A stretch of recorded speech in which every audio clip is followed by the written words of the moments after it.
And this reference to music from the 60s, do you just think that's going to stay with you, or maybe going to stay to every band that is just focused on guitar-driven rock, maybe? Yeah, I think that's the way it's going to be, because, or maybe not in 50 years, but right now I think, the 60s is, it's far away, but it's not that far away, and since pop music was kind of invented in the 50s and 60s, that's the reference that you have, and I don't mind, I can honestly say that I listen more to old music than to new music, but I try to stay updated with new music, and I buy new albums and stuff, but it's always kind of safe to listen to stuff that you've been listening to since you were 8 years old. Everything is retro in some way as well. Last Shadow Puppets is retro as well. Most of the hip-hop stuff is retro as well, but retro from the 80s, and everything is retro, so I guess. Or at least it feels like everything is retro to me. Maybe just because it's good music that you want to reference it. Is there some other fascination or particular idea about the 60s that you like? Well, everything was kind of... Haircuts? Yeah, haircuts in a way, but also like the 60s, the futuristic... styles they had in the 60s, like old German 60s design is really cool. Yeah, because they kind of look like Bauhaus and stuff like. It looks kind of as futuristic that they thought that it would look like in this time and age, but it doesn't, of course. But it's really cool.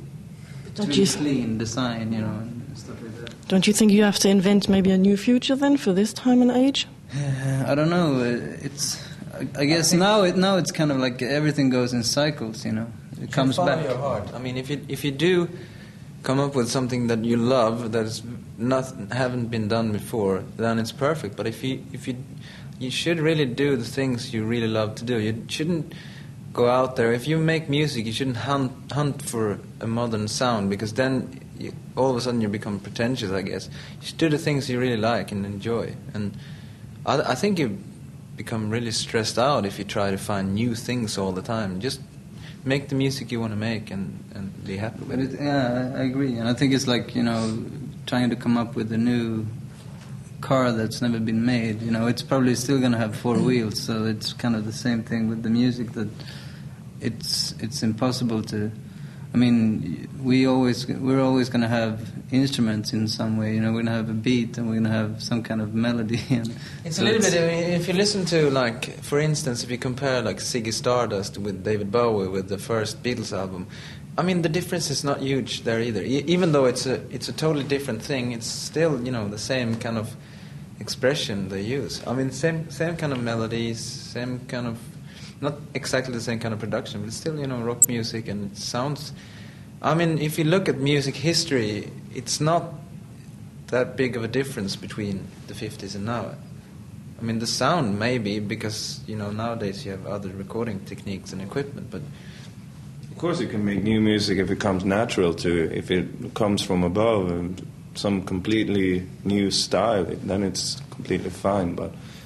Yeah, don't search too much, I guess. Just follow your heart. I think the trick is to kind of just get inspired by whatever you get inspired by. It doesn't have to be music. It can be anything, It can be a movie, or it can be going to a museum or whatever, You just put everything into your music. And I think, the more you do this, the more albums you record, you kind of do it naturally. You don't really think about... Oh, I saw this painting, I'm going to do this song that sounds like this painting. It's kind of natural in a way. You don't really think about it. It just happens. Well, a different idea I had, with all these different sounds I heard as much as I've heard from the new album, like this trumpet playing, maybe Mexican sound, then I thought maybe you wanted to take distance from this Beatles thing and maybe focus on new sounds. Yeah, I think we are in a way, because Beatles is... kind of old news to us now. I mean, it's kind of the music that we grew up listening to, kind of, so it's not there. We don't listen to Beatles, for example, as much as we used to. So, but it's kind of formed our way of playing, but we don't really listen to it as much. So now it's more fun to listen to stuff that you haven't listened to. that much. And where did these new sounds come from, these ideas about taking the trumpet? I think it's tied together with the stuff that we listened to during the Never Seen a Lot of Day period. It was a lot of film music, Ennio Morricone kind of style music, and he's got great trumpets and stuff like that. And do you listen to Calexico? Do you know the band? I've heard of them. Yeah, I've heard of them too. But we wanted this album to feel a little bit like a soundtrack for some movie.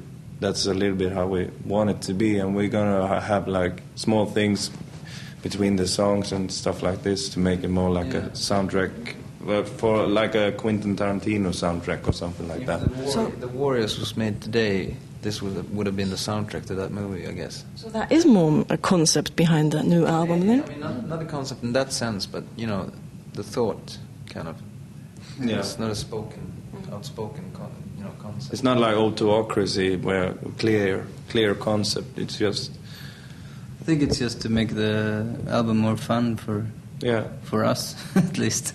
To have instead of just having song, you can have song, and then something like a little break with something else, and then a song. So the new album was produced in teamwork with Salah, from the band The Latin Kings. How did that collaboration come about? It was a friend of a friend, pretty much. A guy that we used to work with was friends with them, and Gustav. Mainly Gustav has been a really, really big fan of the Latin Kings back in the early 90s, and so when he knew that our friend knew these guys, and he was like really intrigued by that, and they met, and then they just did some kind of song, more of like a hip-hop song almost, and then when we started talking about making a new album, then it kind of felt natural to try this, because we knew that since they come from a kind of a hip-hop background, they know so much about all styles of music because they sample, so their record collection that they have in their studio is like this whole room filled with vinyls, so it's like for a kid coming to a candy store, going there and just listening to all this old music, and it's amazing. So it was kind of a natural. I felt intrigued by the idea of working with someone that came from a different background. So it wasn't important that they were doing hip hop; it's more the technique of hip hop. Because the thing with people who makes hip hop, which is interesting in a rock pop perspective, is that they take, as Samuel said, they take old material and make it sound modern. They sample drums from the 70s and then they twist it in their, programs in the computer and make it sound retro, but still, fat and big and modern, which is exactly how we wanted the record to sound. We've been sounding like a retro band for a very long time, and I still think we do, but this time it's retro, but with a twist, with a more like a, more punch, more punchy and more big. It just sounds larger than life in a way. And also I think another thing with the hip-hop way of looking at things is that they have, since they've been sampling stuff, they're really good at listening to songs and hearing small melodies and picking out that good melody and putting it into another context. So like when we recorded a song in the studio and they're like, yeah, that melody is really good, we should bring that up higher and whatever. So they're really good in doing that too. And the last thing that they're really good at is finding the right tempo for each song, like to make it danceable. There can be like this really cool song and it's like really fast and really cool, but then when you listen to it and they're like, it's hard to dance to this song, because it's too fast, and we've always been kind of playing too fast.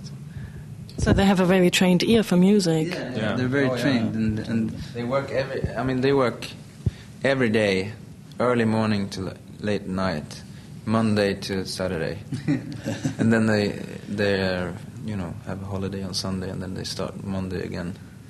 They are really like workaholics. They work all the time. You think that we work much, but they're like think we are lazy or something. Yeah.